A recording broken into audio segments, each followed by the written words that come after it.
Hey y'all, welcome back to the episode. Today I am joined by a new friend of mine.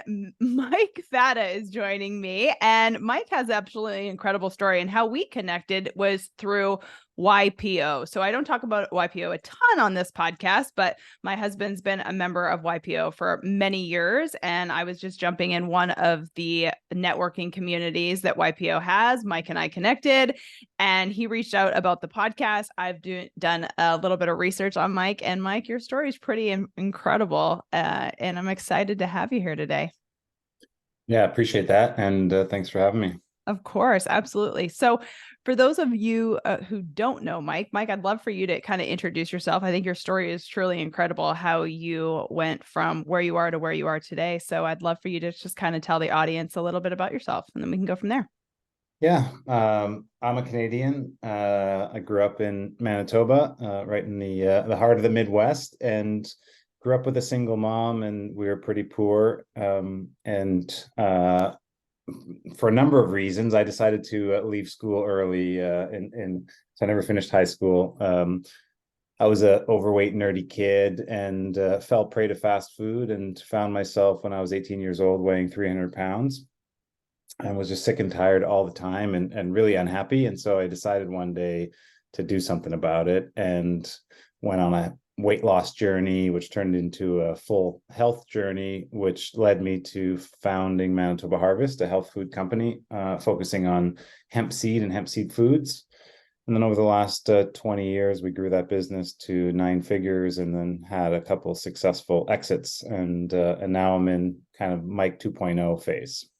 Awesome. Well, we'll definitely get to Mike 2.0, but let's definitely talk about Mike 1.0 first, because I think that it's so, like, obviously there's a few things along the journey. Number one, growing up with a single mother and dropping out of high school, I think nowadays, and I don't know where you stand on this, but nowadays, I actually am a big proponent of, don't go to school and spend tens of thousands of dollars on something that you don't even know that you actually want to do. I think in Canada, we have, obviously now I'm based in the US, and where I live, everyone is like, not going to university is like foreign. Like, what the hell do you mean I'm not going to send my kids to university, type of thing? And, I took off 3 years between high school and college. And I think that was more kind of okay growing up in Canada. I traveled, I learned to play golf, and obviously it got me where I am today. But I like the fact that you said you dropped out of dropped out of college, and here we are, hundreds of millions of dollars later. So it kind of worked out well for you, but obviously it was something that you had to do at the time. Are you a big proponent of kids going to school now, or like what's your thought on that as a father? Yeah. So I've uh, I, there's a lot of different ways to learn, and I'm not anti-school, Yeah. but I'm probably in the camp of, and I have been for a long time, of, you can go to a school and have all your professors in one place, or you could realize that life's about lifelong learning. Seek out your professors in life, and they may not be in a school, in a typical school. And so I'm a single dad to two kids, and they've been homeschooled for the last 5 or 6 years. And then my daughter decided that she wanted to go back to school. So she's in school. My son's still homeschooled. But I'm just teaching them some of the things that I've learned, which is really about, understanding what your passion is, what you enjoy doing. And then if you can align your work with your passion, then you're unstoppable, right? You're just going to have a wonderful life. You're probably going to be successful. That's how I've created my success, and I've seen many others around me in that similar vein. And so, yeah, that none of that has to do with school, Yeah. but if you want to be, obviously, a doctor or a lawyer or a number of professions, you need to go to school. You want to be an entrepreneur. Most of the nine-figure or wildly successful entrepreneurs that I've met didn't go to school. They got started working early, and that was my situation. I started working full time when I was 14, and by the time my friends finished, or people that I knew finished university, yeah, I already had like 8 years of work on them, and was successful in buying my first house, and investing in my first business, and I think that gave me the advantage.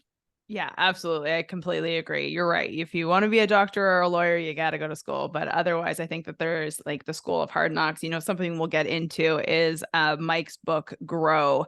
And one of the things in one of the posts that I was looking at, you said there's, no escaping the hard work. And I definitely feel like in the world that we exist in today, there's a lot of people that talk about like the, non-working woo-woo mentality. And so I'm here for the talk about the work. But let's go back to you were 18 years old, 300 pounds, and you decided you were sick and tired of being sick and tired.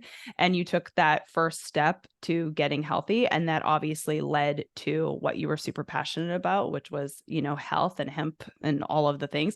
So kind of talk about a little bit about that journey. Yeah, I was fortunate. My brother's a couple of years older than me. He was always he was into fitness a little bit for in his teenage years. And so when I decided that I wanted to do something about my health, he said, I'll take you to the gym and teach you what I know. And so he was a good mentor and a support right off the bat. And I just started to put in the discipline of working out every day, which most people that have gone through something in their life where they feel crappy and then they change things around and they start feeling better, like whether you drop a couple pounds, you get a little more energy. It's pretty addictive. Like Yeah. and so then I started studying health and reading all these books on diet and nutrition and different exercises and healing and cleansing the body and other healing modalities and just started experimenting and guinea pigging with myself. That was at the same time that and part of that journey, I went on a no fat diet, which was my kind of first diet changes. Dr. Nathan Pritikin and his materials back in the mid 1990s, no fat. If you don't eat fat, you'll lose fat, Yeah. you'll lose weight. Which is a little bit true, but we've learned and society's learned that you need essential fatty acids, those omegas, omega-3 and omega-6.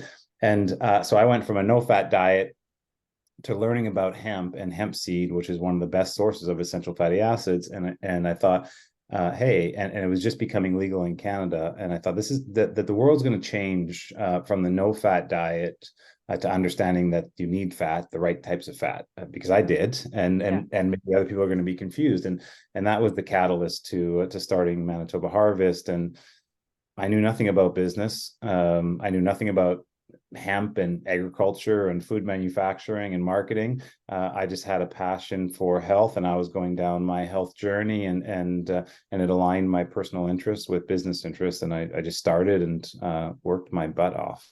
Yeah, I actually wanted like the whole premise of this podcast is deciding it's your turn. And the three things that I teach and the three things that I believe so strongly in are decision, faith, and action. Those are the three formulas for everything. It's like you made a true decision, you took a massive amount of action. And I don't know where you stand on the faith part. I don't care if it's God, source, woo woo, whatever. But like you had to believe in something greater than yourself in order to kind of keep going when it's really freaking hard. But the first thing was like just the decision, right? So you made a decision that like you knew this was going to be big. You felt like it was like this was it. Hemp was going to be the thing because you fell in love with the belief of, obviously like brain fats and healthy omegas and all of the things.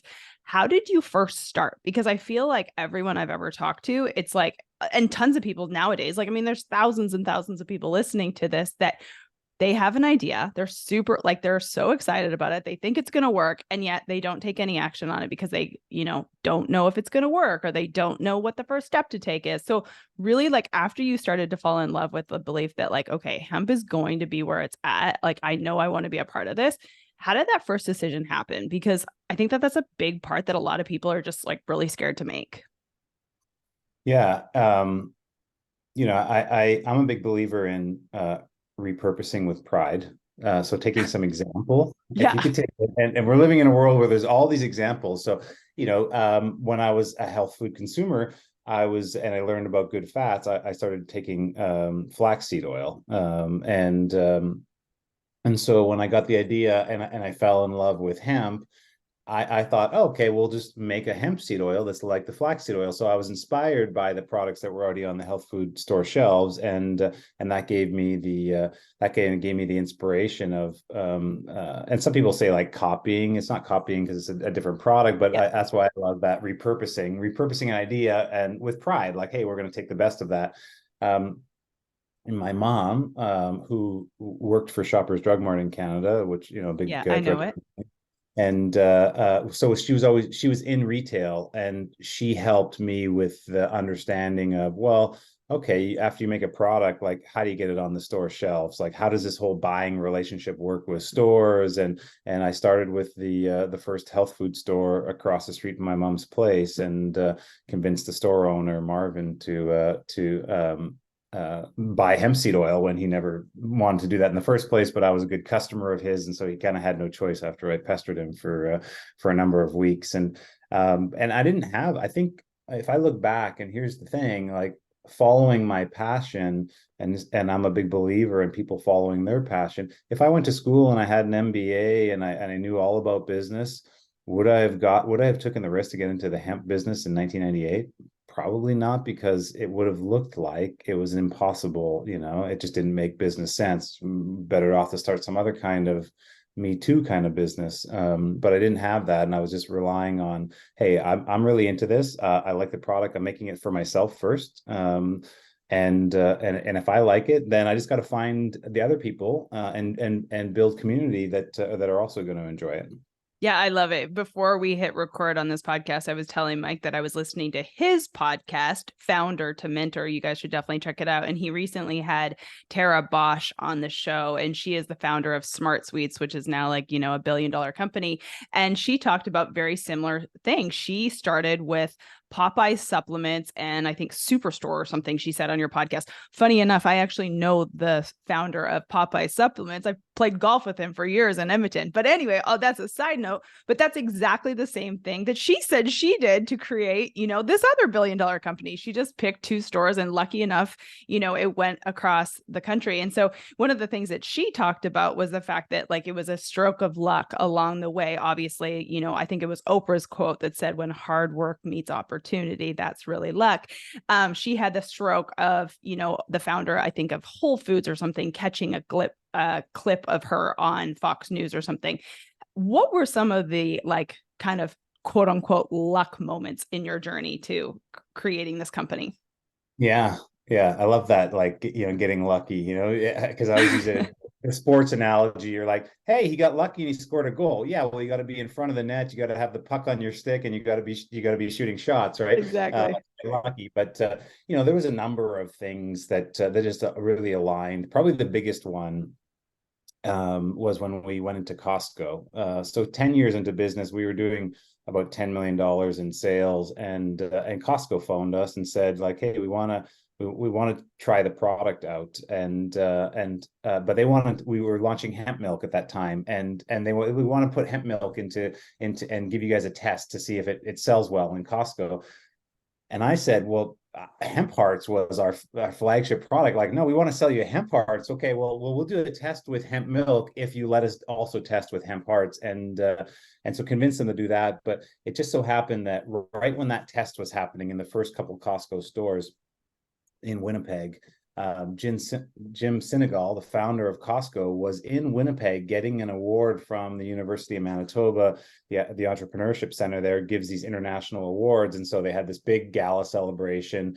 And I was invited through Ernst & Young, the accounting firm, and they introduced me to and one of the EY one of the EY presidents from the local office said, let me introduce you to the Costco team, and I was like, oh my God. And so I got introduced to the founder of Costco, and I said, we're just testing in your stores, and he was like, oh, well, you got to meet my vice president of purchasing. And then I met the vice president of purchasing for Costco Canada. And it's like, oh, you're going to meet our, and instantly we became like known, I guess. And we built a massive business with Costco. It was really one of the ways that we got hemp out into the mainstream, and helped from year 10. We grew from $10 million to $100 million over like 10 years. And Costco was a big part of that. So like that one sticks out for just being a massive lucky moment. I had to be there, and the timing just all worked out like within days of launching with them. That is so cool. What a great story. Yeah, I think it's just so amazing. Like, I really do think that quote is just truly amazing. Like, when hard work meets opportunity, that's really the stroke of luck. So fast forward, the company becomes like the massively, hundreds of millions of dollars company that it is. You guys exited in 2019, is that correct? Yeah, we sold the business in 2019. 2019 for $419 million you exited. And one of the things that I actually read and heard is that during that time, so those of you who are listening must just be thinking, okay, this is like the most incredible thing that's ever happened. You just exited for this massive amount. Your life's going to be amazing. But one of the things that you talked about that I do believe to be true, because obviously I've never been anywhere close to that, but there has been many times in my life where my life externally, and that's one of the reasons why I do what I do now and why this podcast even exists, is because externally my life looked amazing. I was making all this money. I was playing professional golf, modeling, doing all the things. Life looked awesome, but internally it wasn't so great. And so at the time of your exit, you did mention that, there was a lot of things going on. You lost your mom, you were getting divorced, there was a lot of things kind of happening in that time. And do you think that, number one, can you touch a little bit on that of like how that all went down? And then do you think that that has affected, your passion now for today for mentorship and all of the things that you do? Yeah. So I think I've learned, a lot of entrepreneurs don't think about the end of the ride. They think, wow, I sell my company and I'm going to have a lot of money and I'll be sitting on the beach drinking margaritas or whatever that moment is for you. And some of that's true, right? Money can be life changing. But what I learned the hard way is there's a grieving process. After building a business for 20 years and having a team of over 200 people, I enjoyed doing that every day. And when we sold the business, literally the next day, I wasn't welcome to walk around the company and talk to my team. And the doors were closed; they were locked. Wow. The keys, the locks were changed. And but it just so happened that my ex-wife and I, after 15 years, decided it was time to separate and become co-parents to our kids. And my mom died unexpectedly, and that all happened within weeks, like 5 weeks, 6 weeks. And so I went into this triple grieving process where I didn't have anywhere to go during the day because I couldn't show up to my place of work. I didn't have my kids every other week, and so I was sitting at home alone. And my mom passed, and I couldn't even go see her, and so I just felt really tremendously lost, and really was struggling with the grieving, the triple grieving, and so it kind of my capacity for life went down to zero. And I stayed at home, and at least I had the experience of focusing on my health, and so I did that, and for months, like, and I call it, I went into monk mode because I stayed home and I slept and I ate good and I worked out, and I just was processing emotionally and really trying to figure out what I was going to do next, and in my most helpless time, when I felt helpless in the grieving process, it came to me that I just want to be helpful. And I've learned from that, and I tell a lot of people this now, that if you're feeling helpless, the best thing you could do is go help somebody else, because if you're being helpful, there's no way that you could feel helpless. And so I started out, I thought, okay, well, what can I do? Well, I'm gonna help some other entrepreneurs and have conversations with them and understand where they're at in business, and then let them know what I would do if I was in their situation, or maybe introduce them to someone that could help them out, or and then which led to some formal mentorship with a number of entrepreneurs, which led to investing and supporting entrepreneurs that are helping make this world a healthier place. And then that's led to a number of what I would call mass mentorship tools and things that I've developed, the podcast, the book, my newsletter, our mass mentorship toolbox website. to help other people. And so over the last now, 4 years, I've had a major impact on helping a lot of entrepreneurs, which is the most selfless and selfish thing that I've ever done, because it makes me feel so good. But the world sees, oh, and Mike just wants to help everybody out, which I do. But it's because it makes me feel really good. Okay, there's so much there. I totally agree with you. I actually did an Instagram video on that exact same thing a few weeks ago. I was just having like the world's shittiest day. And like anyone who follows me over in my community knows that like my neighbor is like, I'm looking at her house right now. She's like one of my favorite people ever. People always ask me like, who's my mentor? And her name is Joyce. She's 86 years old. She's fit as a fiddle. She gardens every day. She's the happiest person. She lost her husband, I think 20 something years ago. Just has a puppy. Like during the pandemic, she got a puppy because why not? You're 86 years old, like whatever. But she was having a really hard day getting like something that she didn't plant in her garden out. And I was just like, get out of your own shit, Christina, and go help her. And I swear to God, it was one of my favorite days. So I totally agree with you. Like when you're in those seasons, my question to you is though, because I do feel like certain people, those are like, you grew up in Canada. You know what I'm about to say. That's a TSN turning point. For those of you who don't know, when you grow up, I'm a sports buff. When you grow up in Canada, the sports network, we always said the TSN turning point. That was a TSN turning point for you when you really, that could have been a time in which a lot of people kind of go the opposite way. I work in a field with high achievers, a lot of athletes, drugs, alcohol, addiction, bad decisions can come when you're feeling like super lost. How did you decide in that moment that you were going to double down on your health and double down on service? Yeah, I just and not to say that I drink alcohol. Not to say that I was not enjoying myself, but because I've been to my rock bottom Okay. now a couple times in life. But when I was 18, I kind of hit my first rock bottom and felt what it's like to really feel shitty and not want to feel that way. I've created enough discipline over my lifetime to know, okay, that's not going to make anything better. Just don't go down that rabbit hole. Yeah. And just focus on health. Like that's the foundation of feeling good. So I guess that served me well. And I had even been leading up to the business sale.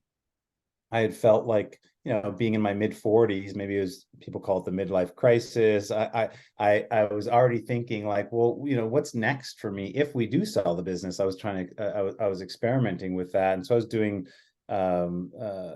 different workshops, spiritual workshops and emotional processing, and trying to heal some of my traumas from the past. I did the Hoffman process, if you're familiar with that. And so I was already doing the work, which serves me really well. And again, like getting out and helping and being in the community also served me because I find that I'm my worst, but I think it's just a general statement that people are their worst when they're hiding in the corner and they're off, by themselves. And so getting out and being with people and especially when you're helping those people, but just being out in community is a good way to be balanced and whole and not your worst self, hiding and being your worst self. Yeah. One thing that Mike said, and I hope you guys noticed, is that he created the discipline. He created the discipline in his life for the past 20 something years in order to understand that that was the number one thing that was going to serve him the most in that capacity. And thank you for saying that, because I do think that I don't know about you, but like over the years, people have said like, well, you're just lucky. You just born that way or think that way or whatever. And I was like, bitch, no, what are you talking about? I have created like the greatest habits that are like non-negotiables in my life to get me to the point that I can remember those things when it's really shitty. And I can do those things even when I have zero motivation to do them. So thank you for saying that. So sell the business, decide that you're going to serve people. And what was the first thing? Was it like you said, it was the mentorship, but did you write the book? Did you start the community? Like, what does that all look like? Um, Well, the first thing was, and shortly after all that happened, right? Like the pandemic hit, and so we're like everybody, I was stuck at home.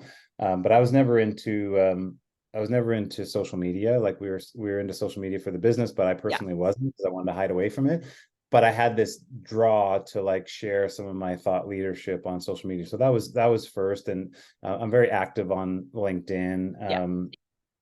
And so I started sharing and I started connecting, and I thought, I'll connect with all the other founders in the natural products industry, and here's the tool. But then take it offline and offer to have a coffee chat with them, and understand if I could help them. And my opening line is like, how can I help you? And people are like, it'd be great if you can, understand what's going on in the business. So yeah, I literally over the last 3.5 years have had over 1,000 conversations Oh, with founders cool. and entrepreneurs. So that was the start of it. But then through those conversations, I started to realize people needed things like, they asked like, do you have a copy of an investment presentation deck? I'm sure I have that, or a budget template. Yeah, I have that. And so I was sending these out to these founders by email. And then my friend Greg Fleischman and I, who's also in the natural products industry and has also been very successful in business, thought, well, why don't we just make it so it's like self-serve? And it started off as like a Dropbox folder, but now it's fatafleischman.org. So full website that has all of our forms, tools, and templates that we've used to grow our business to 9 figures and exit the businesses successfully, free for entrepreneurs. So we Unbelievable. You launched guys, we're going that to in put the link to that in the show notes for sure. So be sure to get that. It's fatafleischman.com. When I saw the Fleischman part, do you know who that, Dan Fleischman is? no. Oh, he's like, like $1 billion entrepreneur. It's like, oh my Okay. God, you're tied to him too. Yeah.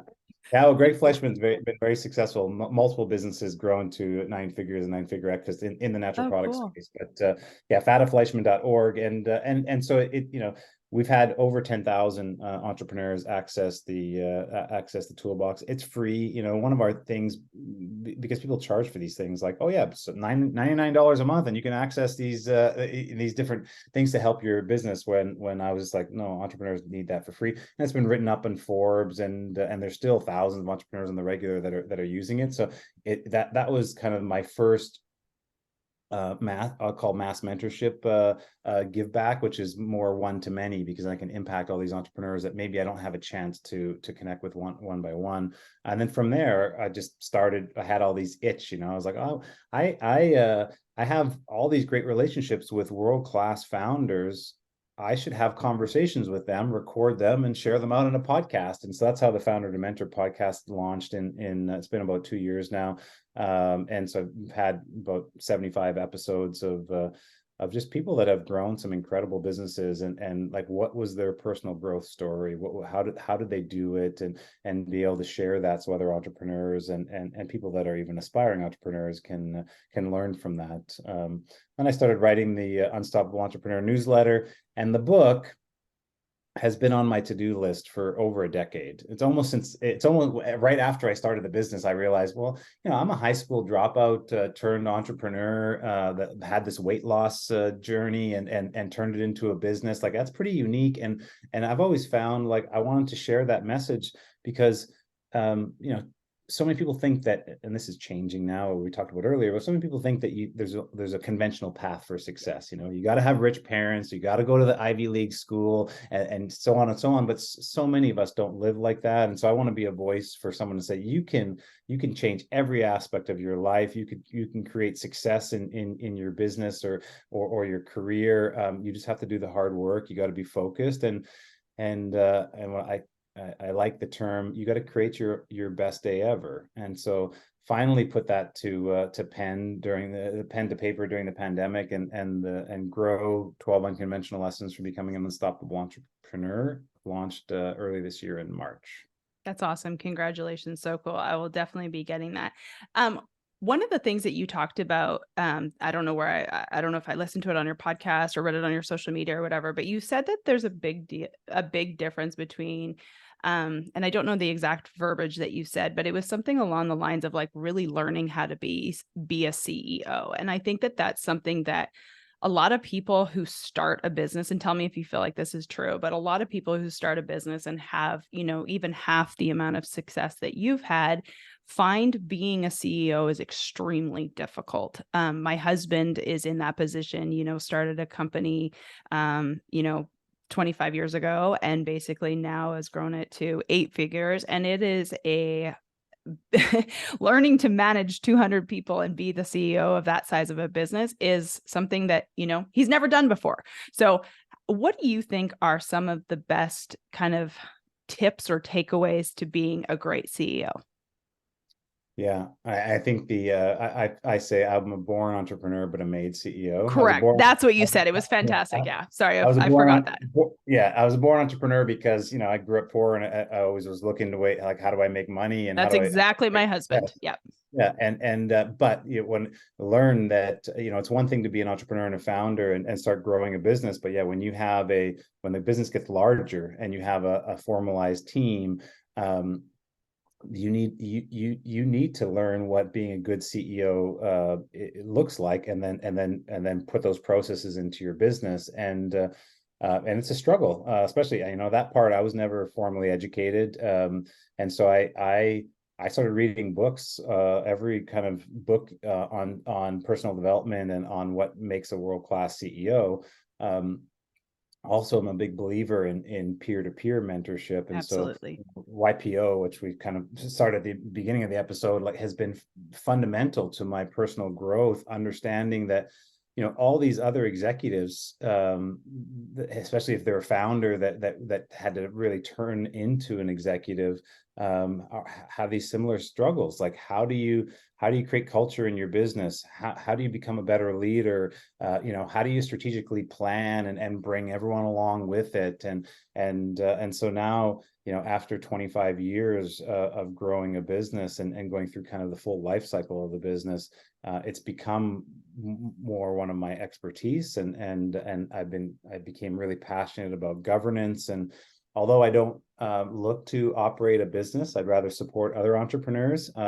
I do play a role as a board member and chair of the board, and I've done a lot of work over that, both for profit and nonprofit. And so I think, like anything in life, you need a good example to follow, and then you need a community, a peer group, ideally, of people going through a similar, and that's the best way to kind of up your skills, because you're gonna need it. Like, even successful entrepreneurs, it seems like as soon as you get to about 10 million in sales, you have more to lose than gain if you're not a good CEO and understand, like, what running good business process is like.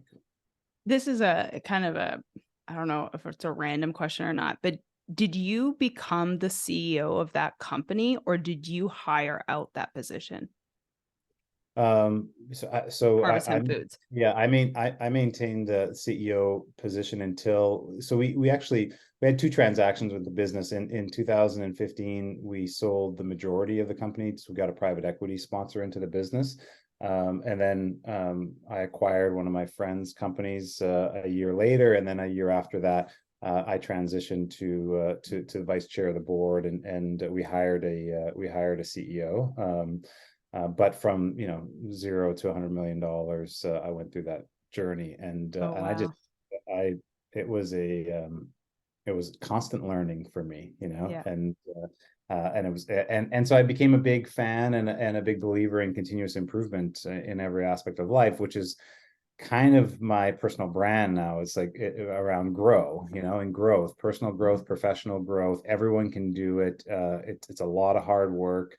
But all you need is, like, what's a good example, a world-class example, and then go and, like, follow that, and you can find your own success, and then continue on that success, I believe, to kind of any height. And you hear that story, Yeah. janitor to CEO, how, and it's possible for everybody.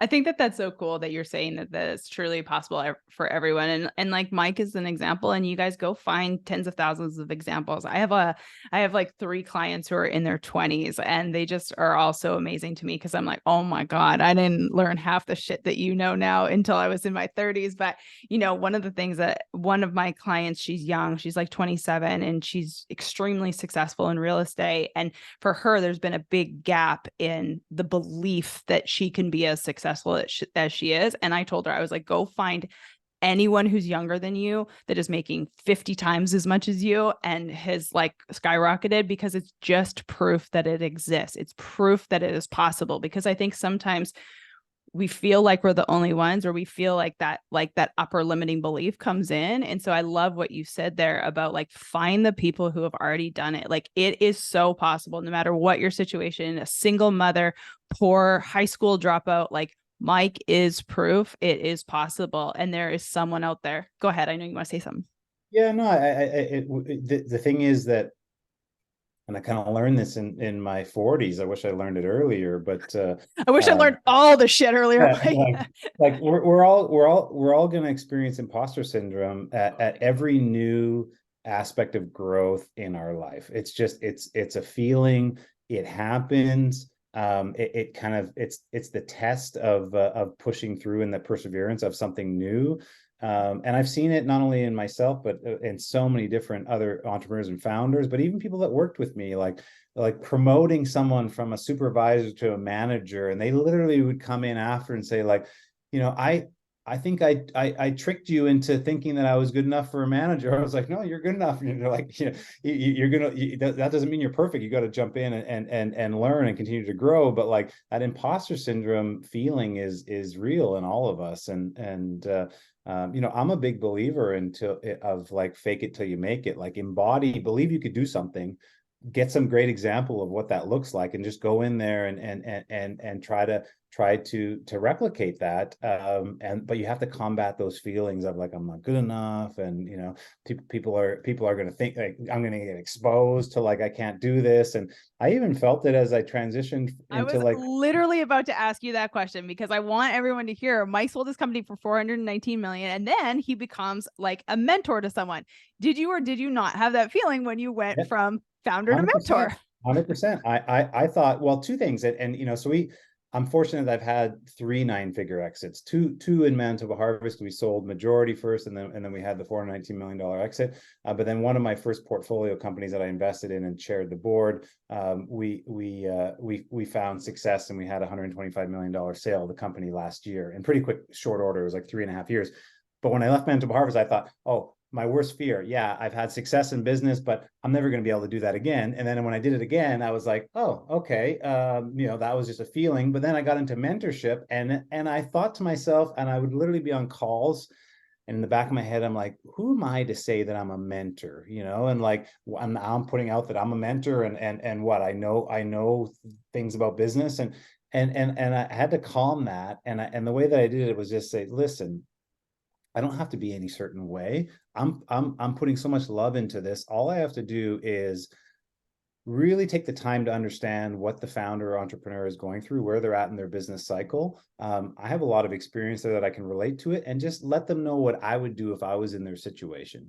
Don't tell them what to do. Don't tell them what's right and wrong. It's not all that any kind of like, just share what I would do if I was in their situation. And that's hugely helpful for people. And that after a number of calls, that calmed my imposter syndrome, and now I have the confidence. But I could tell you, like, it happened in every project. When I wrote the book, who am I now? Now I'm an author, and so I'm gonna tell to the world that I'm an author. Yeah, and so like, going from imposter syndrome feeling to the confidence in it is a matter of reps. It is Absolutely. Really like getting in. Like, the first time I went, it brings me back to the first time I went to the gym. I'm like, oh my God, I can't do this. I'm never going to be able to do it. You go to the gym 100 times or 1,000 times, and you go, hey, it's just part of me, and I can't turn it off. Yeah. Just like Mike said, confidence, like I've been saying it on this podcast for years, confidence is a muscle. The more that you use it, the stronger it becomes. And, I was feeling the same way with Mike this morning. I mean, I make 419,000. Mike exited for 419 million. Like, it's, you know what I mean? Like, who am I to be interviewing Mike this morning? But I I knew that it's a conversation with another human being who's had some amazing success in his life. And worst case scenario, I'm going to leave this podcast with so much value to give to another human being. And, one thing that I believe as a person of faith is it's never about me. Like it's like, as long as I put the fact that it's never about me in front of the fact that it's always of service to someone else. I mean, I can talk to a guy who has 419 billion. Like, to me, you know what I mean? It's just that. But if you keep that in your mind and just like, we all have those nerves, but are you willing to do it? Are you willing to step over the nerves to do something great? And, I've absolutely loved getting to talk to you this morning. So, everyone, you guys, he has a free toolbox of the fatafleischman.org. He has his book Grow. His podcast is phenomenal. I mean, I didn't listen to, all 60 something episodes you have, but I recognize so many of the companies. You guys go check out the podcast. I really love the one with Tara Bosch. I've actually written her a couple times to have her on the podcast. It's really cool. Like, just being a female from Canada, I think that that's so cool that she created that company. Before we leave, I would love to, one of the questions that I always ask guests on the podcast is, was there ever a decision that you were nervous to make? And once you did make it, how did it end up becoming either the best or the worst decision you could make?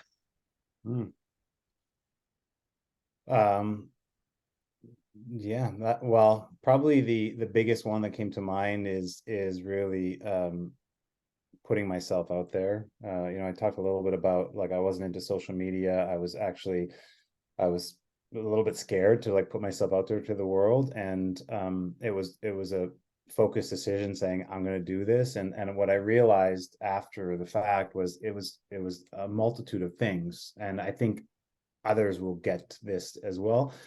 It was therapy for me, sharing like my hard times and what I've been through is very much like it is when I'm in my therapist's office. As soon as the words come out of my mouth or they get printed onto LinkedIn or whatever, it discharges it for me. And I feel better about myself. I feel more confident.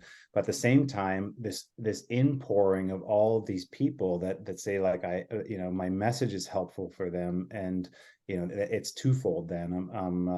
And so that, it took me a long time to get over the like fear of putting myself out there, but it's been the best thing that I've done. And that's why I encourage other entrepreneurs, but just in general, like, don't hide away in your corner, like, shine your light, get out there, put yourself out there. It's so challenging to start and do, but it's so rewarding after you have a number of reps under your belt. That's awesome. Another question that came to me quickly is, what's next for you? Obviously, you love what you're doing now, but is there anything personally or professionally that you're really excited about? Yeah, I'm trying to scratch more itches, and I'm trying to put together this entrepreneurship TV show. Oh, cool.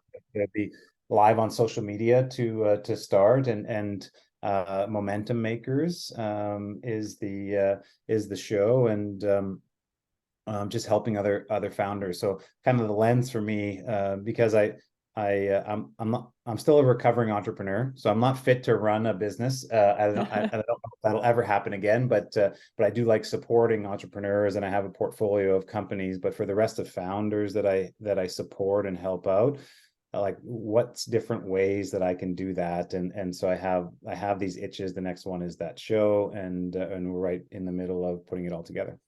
So cool. You guys, please, I know that you show up somewhat on Instagram. I'm a little bit more on Instagram, but you're more of a LinkedIn guy. Is there anywhere else where we can find you? Yeah, I have all the socials, like mikefata.ca, Okay. mikefata.ca. It kind of has all things me, and I am on kind of all the social platforms. I just don't hang out there a lot, and I haven't got to a place. I do all my own socials, so I haven't hired a company to go and do posting and stuff for me. So I really enjoy LinkedIn. I'm on there every day. It's probably my most creative space, and Instagram, I've gone kind of through stints of feeling like I'm posting there, but I am conscious to how much I'm online and how much I'm walking in nature and living real life for me as well. But people can definitely find me out in the social sphere.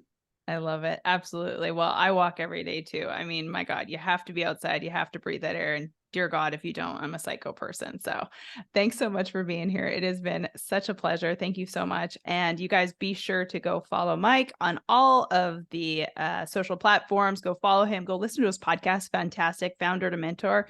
And check out that toolbox if you need it. Grab his book, Grow. We'll put all of those links in the show notes. Thanks so much, Mike. Yeah, thanks again for having me.